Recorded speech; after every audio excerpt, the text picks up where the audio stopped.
तो कंस ने बाबा नारद को प्रणाम किया, आसन पर बैठाया और बाबा नारद ने कहा, कंस बड़े भयभीत हो, क्या कारण है?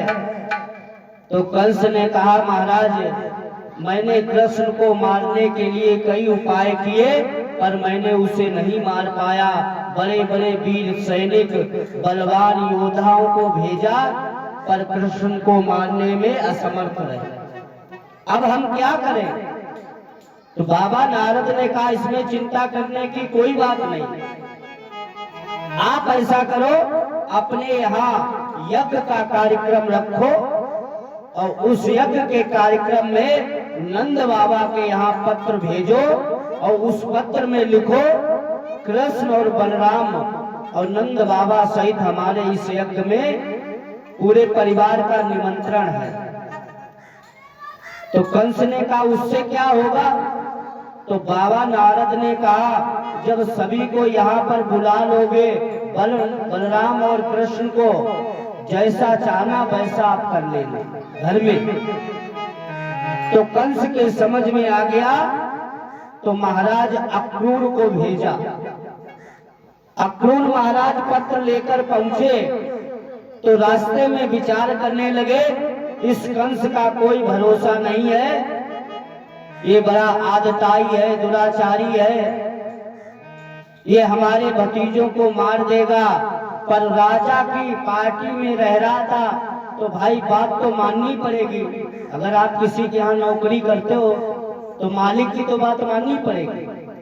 तो उसी प्रकार अक्रूर जी महाराज पत्र लेकर जैसे शाम को पहुंचे तो भगवान बलराम और कृष्ण गांव को चलाकर जैसे शाम को आए, जाकर भगवान ने अक्रूर जी को प्रणाम किया और भगवान ने अक्रूर जी से कहा, चाचा हमने आज ऐसा सुना है ग्वालों के मुख से कंस के यहाँ यज्ञ का कार्यक्रम है, हमारे लिए भी कोई निमंत्रण आया?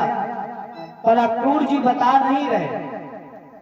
शाम हो गई, नंद बाबा को उस पत्र को दिया। नंद बाबा बड़े प्रसन्न हो गए। नंद बाबा ने चारों तरफ खबर फैला दी, हमारे बेटों को महाराज कंस ने बुलाया, बड़े प्रसन्न। जैसे आपके अगर बेटे को सम्मान के लिए कोई मंत्री बुलाए तो आपको बहुत प्रसन्नता होगी, चारों तरफ कहोगे हमारे बेटे को मंत्री जी ने बुलाया।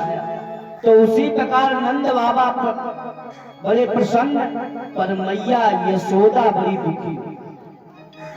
मैया यशोदा ने कहा, मैं अपने लाला को नहीं भेजूं। तो भगवान ने मैया को समझाया, मैया आप चिंता मत करो, मैं अक्रूर चाचा के साथ जाऊंगा और उनकी उंगली पकड़ के मथुरा में रहूंगा, आप चिंता मत करो। तो मैया ने कहा, मैं अपने लालों को वहां नहीं भेजूंगी। जैसे सुबह हुई, भगवान बलराम जी और भगवान कृष्ण अक्रूर जी रथ को सजाए खड़े।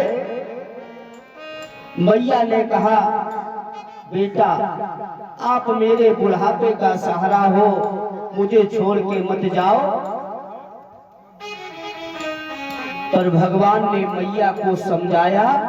सारी गोपियों को पता लग गया अक्रूर जी कृष्ण को लेकर मथुरा जा रहे। सारी गोपियों ने आकर रथ को रोक लिया और कहा, मैं तुम्हें जाने नहीं दूंगा, अगर तुम्हें जाना है तो मेरे ऊपर से रथ को निकाल कर जाओ। भगवान ने सभी को समझाया और कहा, चिंता मत करो, आज मैं जा रहा, कल रुकूंगा, परसों आ जाऊंगा। भगवान जैसे चलने लगे तो गोपियों ने जाकर भगवान से कहा, प्रभु आप जल्दी ही वापस आना। गोकुल सी नगरिया को छोड़ के मथुरा नगरी में खुश रहना मेरे श्याम।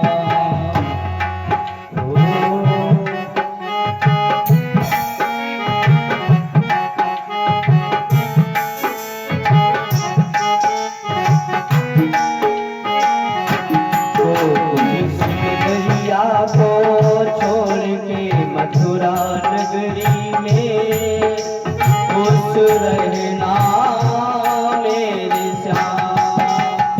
ओ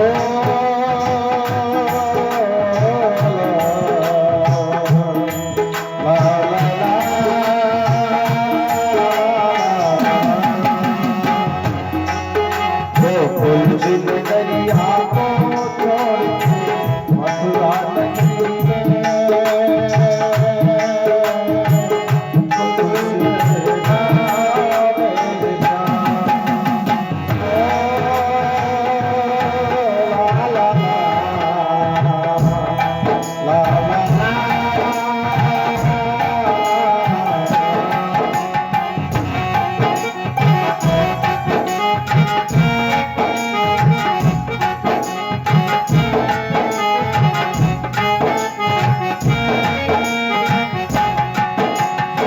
मथुरा में जा मोहन ये याद ये रखना। मथुरा में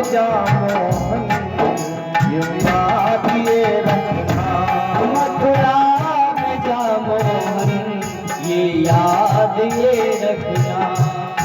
और मथुरा में जा मोहन बस याद ये रखना।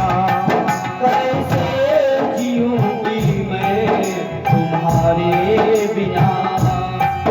कैसे जीऊंगी मैं इतना बता जाना।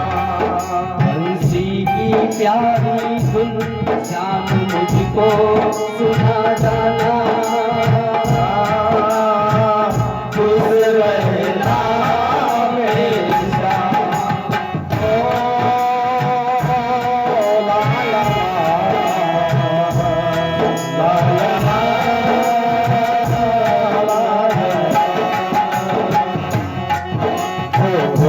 नगरिया को छोड़ के मथुरा नगरी में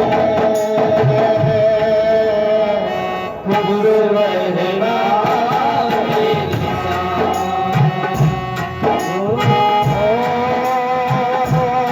ला ला ला ला ला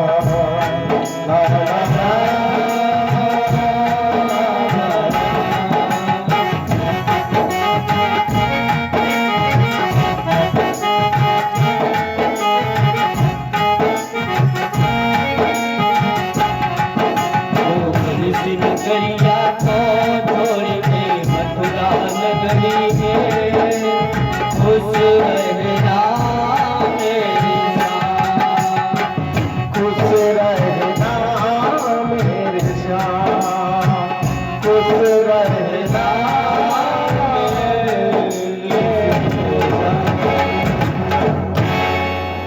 सारी गोपियों ने कहा अब रथ गयो दूर। जब तक नजर पड़ी रथ की तरफ देखती रही और इस भजन को गाती रही, अब रथ गयो दूर। अक्रूर जी महाराज ने रथ को जो है यमुना के किनारे रोक दिया। मैं यमुना में जाकर स्नान करना प्रारंभ करूंगा, पर इस बात का ध्यान रखना ये मथुरा का क्षेत्र है, यहाँ सोच समझ कर रहना। ये महाराज कंस का क्षेत्र है।